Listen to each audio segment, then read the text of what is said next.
आज हम लोग क्लास 7th के नेक्स्ट टॉपिक की बात करेंगे, that is construction of spring balance. Spring balance का क्या यूज़ करते हैं? किसी भी ऑब्जेक्ट का वेट मेजर करने के लिए हम किसका यूज़ करते हैं? स्प्रिंग बैलेंस का। पिछले वीडियो में हम लोगों ने मास को किससे मेजर करते हैं? बीम बैलेंस से, उसके बारे में पढ़ा था। आज हम लोग स्प्रिंग बैलेंस के कंस्ट्रक्शन के बारे में पढ़ेंगे।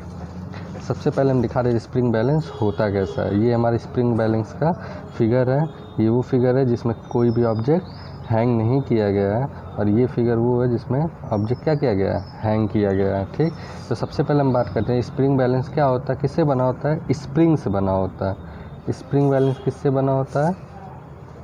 स्प्रिंग से बना होता है, जो किसके अंदर होता है? एक मेटेलिक केस होता है, ये इसके अंदर होता है। ये मेटेलिक केस है, ये इसी के अंदर हमारा स्प्रिंग बैलेंस स्प्रिंग से बना होता है, जिसका एक एंड होता है वो ऊपर टॉप से कनेक्टेड होता है। एक एंड टॉप से कनेक्टेड होता है और दूसरा एंड उसके पॉइंटर से कनेक्टेड होता है। एक एंड कहाँ से कनेक्टेड होता है? टॉप से, और दूसरा एंड एक एंड टॉप से कनेक्टेड होता है, दूसरा पॉइंटर से कनेक्टेड होता है।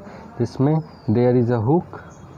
तीसरा पॉइंट क्या है हमारा? There is a hook from which the object whose weight has to be determined is hung. एक हुक होता है जिसमें हमें ऑब्जेक्ट के वेट को क्या करते हैं? हैंग करते हैं। जिसमें ऑब्जेक्ट को हैंग करते हैं उसके वेट को मेज़र करने के लिए। जब हुक में कोई भी ऑब्जेक्ट नहीं होता है, जब कोई इसमें ऑब्जेक्ट हैंग नहीं करते हैं, जो उसका पॉइंटर है वो क्या शो करता है? ज़ीरो हमारा शो करना चाहिए। उसका पॉइंटर क्या रीड करना चाहिए? ज़ीरो शो करें। जब उस हुक में जब हम ऑब्जेक्ट हैंग करेंगे, जब उस हुक में हम जब ऑब्जेक्ट हैंग करेंगे तो स्प्रिंग क्या होगा? एक्सटेंड हो जाएगा, मतलब नीचे की तरफ एक्सटेंड हो जाएगा। और पॉइंटर क्या होगा? नीचे की तरफ बढ़ जाएगा और कुछ ना कुछ उसका वेट शो करने लगेगा। ये किस में दिया था? ये हमारा ग्राम फोर्स में दिया हुआ है। और कैलिब्रेशन क्या लेते हैं हम लोग स्प्रिंग बैलेंस में? हमारा कैलिब्रेशन का मतलब क्या होता है? जो यूनिट मार्क करते हैं, जैसे 0, 100, 200, 300, जो यूनिक मार्क करते हैं वो किस में करते हैं? 100 ग्राम फोर्स, 200 ग्राम फोर्स। कहाँ, किस डायरेक्शन में? डाउनवर्ड डायरेक्शन में। यही हमारा क्या है? स्प्रिंग बैलेंस का कंस्ट्रक्शन है।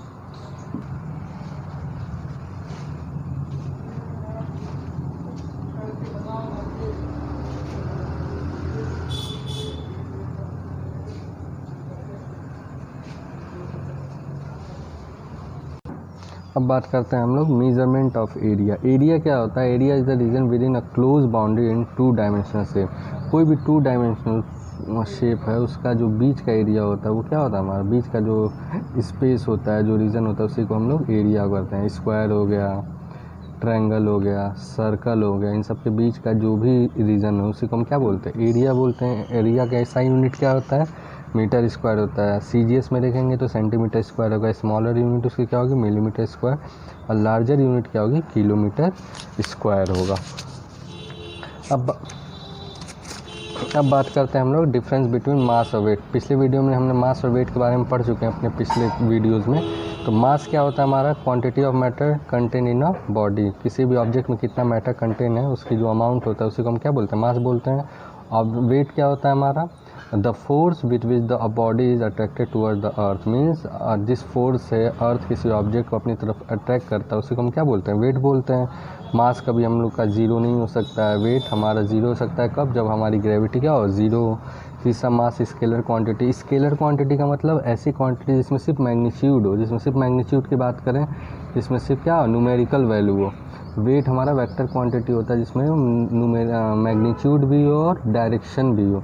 तो डायरेक्शन का मतलब हमारा अर्थ किधर खींच रहा है? टुवर्ड्स, और डाउनवर्ड डायरेक्शन पे अपनी तरफ खींच रहा है, तो क्या होगा? वेट हमारा वेक्टर क्वांटिटी होगा। मास को हम लोग बीम बैलेंस से मेजर करते हैं और वेट को स्प्रिंग बैलेंस से मेजर करते हैं। यूनिट का मास का ऐसा यूनिट क्या होता है? केजी होता है। वेट का ऐसा यूनिट न्यूटन होता है। मास हमारा हर जगह कांस्टेंट होता है और वेट हमारा वैरी करता है प्लेस टू प्लेस। ये क्या करता है? वहाँ के उस जगह की ग्रेविटी पे डिपेंड करता है। Now next topic is density. What is density? Mass per unit volume of that object. किसी भी ऑब्जेक्ट के मास और उसके वॉल्यूम का जो रेशियो होता है उसी को हम क्या बोलते हैं? डेंसिटी। या इसको ऐसे बोल सकते हैं, ratio of mass to volume of that object. Density का फार्मूला क्या होता है? Density is equal to mass upon volume. Density को हम किससे शो करते हैं? रो से। इसको हम क्या बोलते हैं? रो बोलते हैं। मास को कैपिटल एम और वी को वॉल्यूम को v से। SI यूनिट ऑफ डेंसिटी क्या होता है, मास की यूनिट क्या होती है हमारी kg, और वॉल्यूम का मीटर क्यूब मीन्स kg पर मीटर क्यूब। इसको कैसे पढ़ेंगे, kg पर मीटर क्यूब। CGS यूनिट में ग्राम पर सेंटीमीटर क्यूब। अगर हम कोई दो ऑब्जेक्ट लेते हैं, अगर दोनों का वॉल्यूम सेम है, दोनों का वॉल्यूम सेम है, और अगर एक का मास m1 हो और दूसरे का मास m2, मीन्स ये हमारा ग्रेटर मास हो और ये हमारा लेसर मास हो, तो लेसर वाले मास की जो डेंसिटी होगी वो क्या होगी, लेस होगी, और ग्रेटर मास वाले की डेंसिटी क्या होगी, ज़्यादा होगी। मीन्स अगर कोई ऑब्जेक्ट है उनका वॉल्यूम सेम है लेकिन उनका मास अलग अलग है, तो जो हैवी मास होगा उसकी डेंसिटी ज़्यादा होगी, जो लोअर मास होगा उसकी डेंसिटी कम होगी। किसी भी ऑब्जेक्ट का अब बात करते हैं हम किसी भी सॉलिड का जो वाटर से हैवी हो उसकी डेंसिटी कैसे निकालते हैं। दो तरह के सॉलिड, एक रेगुलर सॉलिड होता है, एक इरेगुलर सॉलिड होता है।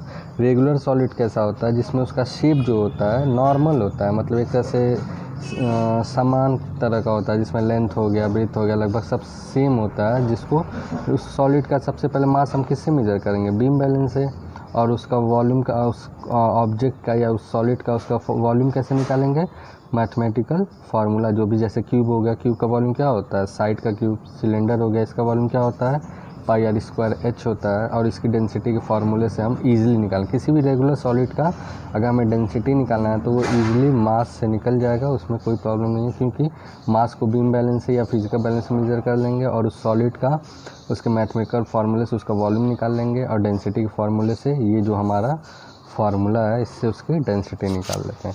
बात करते हैं इरेगुलर सॉलिड का, जिसका शेप नॉर्मल ना हो, एक तरह से बम्पी हो, बम्पी का मतलब ऊबड़ खाबड़ हो, उस टाइप का शेप हो, तो वैसे शेप का हमको कैसे निकालेंगे डेंसिटी।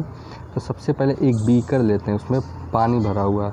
हमने पढ़ा हुआ है कि किसी भी ऑब्जेक्ट को जब हम पानी में सबमर्ज करते हैं या इमर्ज करते हैं, तो वो ऑब्जेक्ट की जितनी वॉल्यूम होता है उतना वो पानी क्या करता है, डिस्प्लेस करता है। तो पहले हमारा ये बीकर था जिसमें कोई भी ऑब्जेक्ट नहीं इसमें डाला गया था, तो उस समय उसकी वॉल्यूम कितना था, V1 था।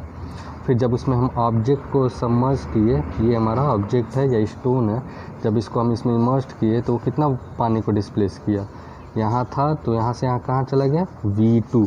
तो हमारा वॉल्यूम क्या होगा, इस ऑब्जेक्ट का वॉल्यूम क्या होगा, V2 माइनस V1, मीन दोनों जो वाटर लेवल का डिफरेंस है उसी के बीच का difference, that is volume of the stone V2 minus V1। और उस ऑब्जेक्ट का स्टोन का कैसे हम मास निकालेंगे, सेम बीम बैलेंस से या फिजिकल बैलेंस से निकाल के हम लोग रख देंगे। हमारा क्या हो जाएगा, फिर डेंसिटी के फार्मूले से रो इज इक्वल टू क्या हो जाएगा, मास अपॉन V। V हमारा कितना है, V2 माइनस V1, तो यहाँ पर V2 माइनस V1 हो जाएगा, और यही हमारी क्या होगी, डेंसिटी ऑफ इरेगुलर शेप।